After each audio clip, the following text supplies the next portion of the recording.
اب یہ ہفتے میں ایک دن جب وہ لوٹیں گے نا بازار سے، جب جا کر آئیں گے، تو وہ جب واپس اپنے گھروں میں آئیں گے تو بیویاں کہیں گی کہ آپ جب گئے تھے تو جتنے خوبصورت تھے اس سے زیادہ خوبصورت اب اور بڑھ گئی آپ کی خوبصورتی، یعنی ان کی خوبصورتی بڑھتی رہے گی.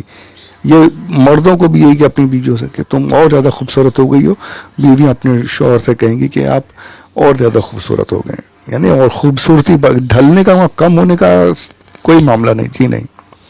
جیسے تھے اس سے خوبصورتی بڑھتی رہے گی، کم نہیں ہوگی. اس کے بعد سب سے بڑی نعمت جو ملے گی انہیں جنتیوں کو، سب سے بڑی نعمت جو حاصل ہوگی وہ ہفتے میں ایک دن. اب یہ ہفتہ دن گزرتے تو ہفتہ نا جی نہیں، ایسا وہ مطلب وہاں پہ گزرنے والا معاملہ نہیں، کبھی خاتمہ نہیں. ایک مقدار کے حساب سے، جس سے میں نے بتایا پردہ ڈال دیا جائے گا، بس اس طریقے سے ایک ہفتے کی ایک مقدار جمعہ کے دن انہیں سب سے بڑی نعمت ملے گی جنتیوں کو. وہ نعمت کیا ہوگی کہ اللہ عز و جل جنتیوں کو اپنے دیدار سے نوازے گا. سبحان اللہ، سبحان اللہ. بہت اس پر ان لوگوں نے اعتراض کیا کہ اللہ کو دیکھ نہیں سکتے، یہ وہ سب قرآن کی آیت میں ہے. بے شک ہے، وہ آیتیں دنیا کے لیے کہ دنیا میں کسی کی طاقت نہیں کہ اللہ کو دیکھ لے، پر آخرت اور جنت وہ تو پھر اللہ پتہ نہیں کیسی آنکھیں کر دے گا، کیسے نور سے نوازے گا کہ سب کو اللہ کا دیدار. حضور نے فرمایا تم ایسے دیکھو گے جیسے چاند کو دیکھتے ہو، ایک دم بالکل صاف و شفاف سامنے بالکل. سب سے بڑی نعمت یہ ہوگی کہ اپنے رب کو، جس رب کی بارگاہ میں سجدے کرتے رہے، جس کے نام لے لے کر کلمہ پڑھتے رہے، جس کے لیے اپنی زندگیاں نچھاور کرتے رہے، وہی رب جنتیوں کے سامنے ہوگا. دیکھیں گے سامنے سے، مطلب ایسا نہیں کہ سامنے آ گیا، جہت وغیرہ اللہ کے لیے نہیں. وہ کیسے ہوگا، کیا ہوگا، وہ تو اللہ ہی جانے. جب دیکھ لیں گے تو ہم بھی جان لیں گے انشاءاللہ. اللہ اپنے حبیب کے صدقے میں وہ مقام عطا فرما دے ہمیں بھی، کاش نصیب ہو جائے. اچھا، وہاں جانے میں بھی علماء کے محتاج ہو. علماء سے آپ بچ نہیں سکتے یعنی کہ چھٹکارا کہ اب یہاں پر ہوتا ہے نا کہ عالموں سے بہت ہی جان چھڑانے کے لیے کرتے ہیں کہ یار یہ لوگ تو مولوی لوگ تو بس پرانی باتوں میں رہ گئے. جی نہیں، یہ مولوی تو آپ کو وہاں بھی آپ کو ان کی ضرورت پڑے گی. عالموں سے آپ خلاص ہی نہیں، آپ کو وہاں بھی ضرورت پڑے گی علماء کی. وہاں پر بھی علماء کے پاس جا کر آپ وہاں بھی استفتاء کریں گے، سوال کریں گے کہ حضرت یہاں دیدار ہونے والا ہے اللہ عز و جل کا. اللہ عز و جل ہم سے فرمائے گا کہ کچھ مانگو، تو کیا مانگے وہ آپ بتائیے ہمیں. تو وہاں علماء بتائیں گے کہ یہ سوال کرو اللہ کی بارگاہ میں، یہ چیز مانگو. سبحان اللہ. تو کاش اللہ عز و جل ہمیں بھی وہ مقام و مرتبہ اپنے حبیب کے صدقے میں عطا کر دے کہ ہم جنت میں ہمیں داخلہ نصیب ہو جائے. جنت کا ایک چھوٹی سی مثال حضور نے فرمائی ہے کہ جنت کا ایک کوڑا رکھنے کی جگہ، ہنٹر چھڑی رکھنے کی جگہ، جہاں تم اپنی چھڑی رکھتے ہو، جہاں ہنٹر رکھتے ہو. کہاں رکھتے ہیں ہم لوگ؟ دیوار میں کہیں لٹکا دیتے ہیں، یا کہیں دروازے کے پاس کونے میں رکھ دیتے ہیں چھڑی جو ہاتھ میں لے کے چلتے ہیں، یا کونے میں کہیں پر ایک چھوٹی سی جگہ ہوتی، کتنا 1 آدھ فٹ بھی نہیں لگتا ہوگا اسے لٹکانے میں. فرمایا جتنی جگہ میں تم اپنی چھڑی یا اپنا کوڑا رکھتے ہو، جنت کی اتنی سی جگہ بھی ساری دنیا سے بہتر ہے. دنیا ما فیہا سے بہتر ہے. اتنی سی جگہ بھی پوری دنیا سے بہتر ہے. وہ کیا ہوگی وہ جنت، کیسی ہوگی یار. تو یہ آخرت کی فکر جو ہمارے دلوں سے نکل گئی نا، یہ بہت غلط ہو چکا ہے معاملہ. یہ کاش اللہ عز و جل ہمارے دل میں آخرت کی فکر پیدا کر دے. آمین بجاہ نبی الامین صلی اللہ علیہ وسلم. اور یہ جن روایتوں میں یہ آیا نا کہ دنیا کی ہر چیز دنیا و ما فیہا سے بہتر، اس میں علماء نے یہی لکھا ہے کہ اس سے وہ چیزیں بری ہیں جو متبرک ہیں دنیا میں، جیسے کعبۃ اللہ، حضور اکرم صلی اللہ علیہ وسلم کی مسجد نبوی، سرکار کا روضہ پاک، انبیاء کرام کے مزارات، اولیاء کرام کے مزارات، مسجدیں، یہ سب الگ ہی ہیں. ان سے بہتر، یعنی یہ دنیا کی بہترین چیزیں ہیں، ان کو آپ اس میں شامل نہیں کر سکتے کہ جنت ان سے بھی افضل ہے. یہ تو خود جنتی چیزیں ہیں یار، ریاض الجنہ وغیرہ یہ تو خود جنت کی چیزیں ہیں.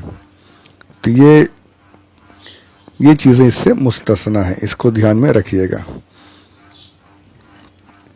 اور میں نے پہلے بھی عرض کیا تھا کہ ایسا درخت ایسے ہوں گے کہ 100 سال دوڑتے رہیں گھوڑا لے کر کے، لیکن اس کے سائے سے نہیں نکلیں گے. ایسے درخت، دھوپ، وہ سب انہیں ایسا نہیں. تکلیف والی بات وہاں ہے ہی نہیں، آرام ہی آرام.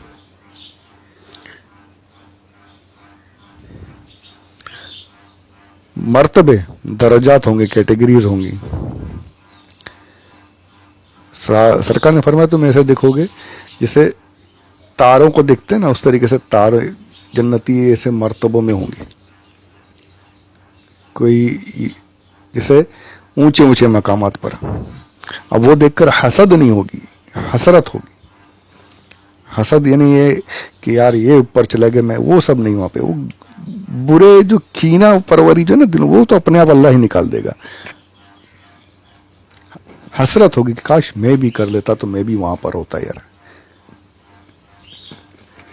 اچھا، سب سے زیادہ حسرت کسے ہوگی؟ فرمایا کہ جسے دنیا میں علم سیکھنے کا موقع ملا اور اس نے سیکھا نہیں.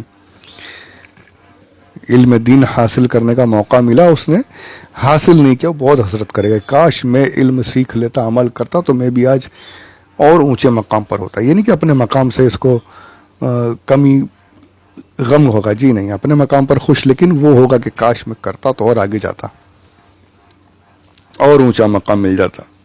تو آج تو دیکھیے موقع ہے ہماری، اتنی آسانیاں ہیں، پر وہ علم وغیرہ سیکھنا کس کو پڑی ہے یار. اپنے کو کیا کرنا ہے؟ اپنے کو یار خالی نماز پڑھ لیے بہت ہو گیا. یہی بولتے ہیں نا، نماز پڑھتے رہو بس. اور کتنے تو وہ بھی نہیں، نماز بھی نہیں پڑھتے. اللہ ہمیں بنا دے، نمازی بنائے، حضور صلی اللہ علیہ وآلہ وسلم کا صحیح امتی بننے کی سعادت نصیب فرمائے پروردگار. آمین بجاہ نبی الامین صلی اللہ علیہ وآلہ وسلم. سب سے پہلا گروہ جو جائے گا جنت میں، وہ ان کے چہرے چاند کی طرح چمکتے ہوں گے، چاند کی طرح.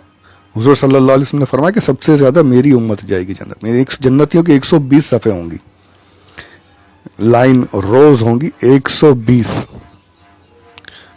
جتنے شروع سے لے کر کے قیامت تک جتنے جنتی ہوں گے سب کی 120 صفیں ہوں گی. سرکار نے فرمایا ان 120 صفوں میں 40 صفیں دوسرے انبیاء جو گزر چکے، جو پہلے کے مجھ سے پہلے کے جو انبیاء کرام آئے، ان سب کی امتوں کی صرف 40 صفیں ہوں گی، اور 80 صفیں، 80 رو، 80 لائن میری امت کی ہوگی.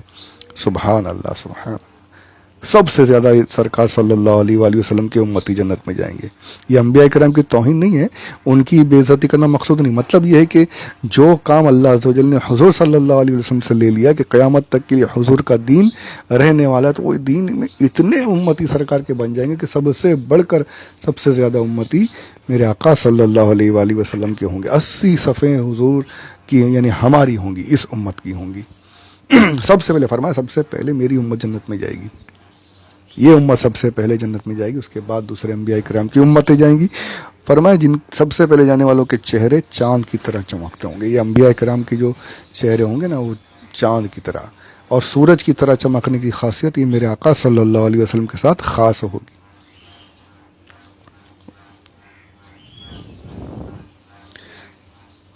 تو یہ ہمارا مقام جو ہے نا، یہ ہم نے سمجھا ہی نہیں کہ ہم ہیں کیا. ہمیں یعنی اس کے بارے میں ہم نے بس پیدا ہو گئے مسلمان کے گھر میں، بس کلمہ پڑھ لیا، بس ہو گیا. ہم کیا ہیں یہ کہ انبیاء کرام تمنا کرتے تھے کہ یا اللہ عز و جل ہمیں اپنے آخری نبی صلی اللہ علیہ وآلہ وسلم کی امت میں پیدا فرما. یہ ان کی تمنا. حضرت موسیٰ علیہ السلام دعا کرتے تھے اور عیسیٰ علیہ السلام کو یہ مرتبہ حاصل ہوا، الحمدللہ. پر ہمیں اس کی فکر نہیں ہے، ہمیں کوئی فکر نہیں. اللہ اکبر. اللہ ہمیں اپنا مرتبہ سمجھنے کی توفیق عطا فرمائے. آمین بجاہ نبی الامین صلی اللہ علیہ وآلہ وسلم.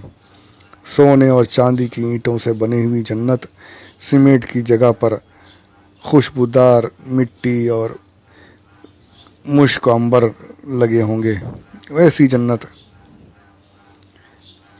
اس میں ہمارے محل ہوں گے، لیکن ہمیں اس کی فکر نہیں، ہمیں آخرت کی فکر کی جگہ ہمیں دنیا ہی دنیا چاہیے.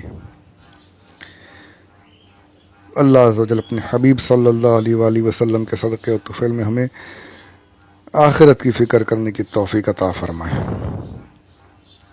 آمین بجاہ نبی الامین صلی اللہ علیہ وآلہ وسلم. تو یہ جنت کی چند ایک باتیں میں نے عرض کی ہیں.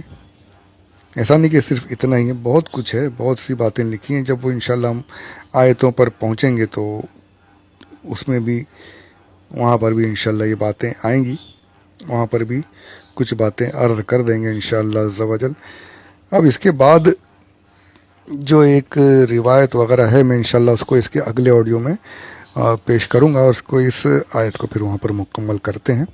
تو اللہ ہمیں جنت کا داخلہ نصیب فرمائے، اپنے محبوب صلی اللہ علیہ وآلہ وسلم کے صدقے و طفیل میں ایمان کے ساتھ خاتمہ نصیب فرمائے. آمین.